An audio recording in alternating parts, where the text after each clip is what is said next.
Hello everyone and welcome. In this video we will be discussing regarding open angle glaucoma. Now this is a condition in which there is chronic and progressive optic neuropathy which is caused by raised IOP which occurs due to impaired drainage of aqueous humor through the trabecular meshwork. It is also known as chronic simple glaucoma. This is one of the most common type of glaucoma. It presents insidiously, and for this reason, it is usually detected during routine optometry appointments only. Pathogenesis: there is increased resistance to the trabecular outflow, which leads to gradual IOP elevation. IOP is intraocular pressure.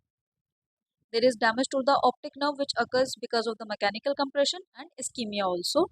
And there is death of the retinal ganglion cells, which causes peripheral vision loss.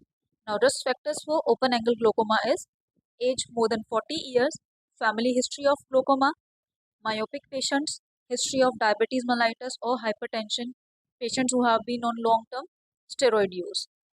Clinical features: early stages patient may be asymptomatic. For this reason, it is also called as silent thief of the sight. Their gradual, painless and peripheral vision loss occurs in this type of glaucoma. There is loss of nasal visual field. This is most consistent feature with the primary open angle glaucoma. Basically, nasal scotomas start होते हैं and then they progress to tunnel visions. Optic disc ratio is increased. Cup to disc ratio, increased cup to disc ratio is seen here, which is more than 0.6 on fundus examination. IOP is over 21 but can be normal also in these cases. Diagnosis is done by tonometry, which measures intraocular pressure. You can check it by Goldman ablation tonometry. Gonioscopy is done to confirm the anterior chamber angle, which in this condition is seen as open or not narrow. Visual field testing is done, which is perimetry. Peripheral vision loss is seen in this.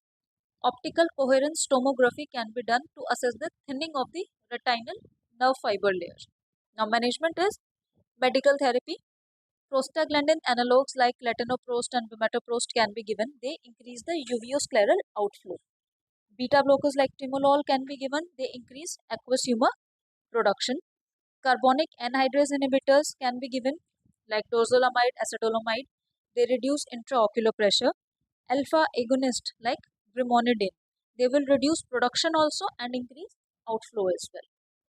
Now, things to keep in mind while prescribing these drugs is a patient who is asthmatic or is having heart block condition, you should avoid giving a beta blocker.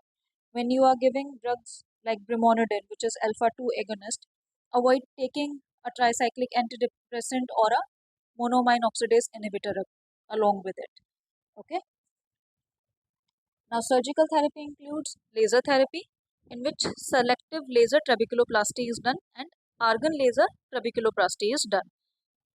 Trabeculectomy can be done, which creates drainage pathway. Glaucoma drainage devices, which is shunts, can be used in refractory cases. Complications: it will lead to progressive optic nerve damage and cause irreversible blindness. Prevention and screening is basically regular eye checkup should be done for everyone who is over 40 years of age, especially for those who are high-risk individuals. That's it for open angle glaucoma in brief. I'll see you in the next video. Thank you so much.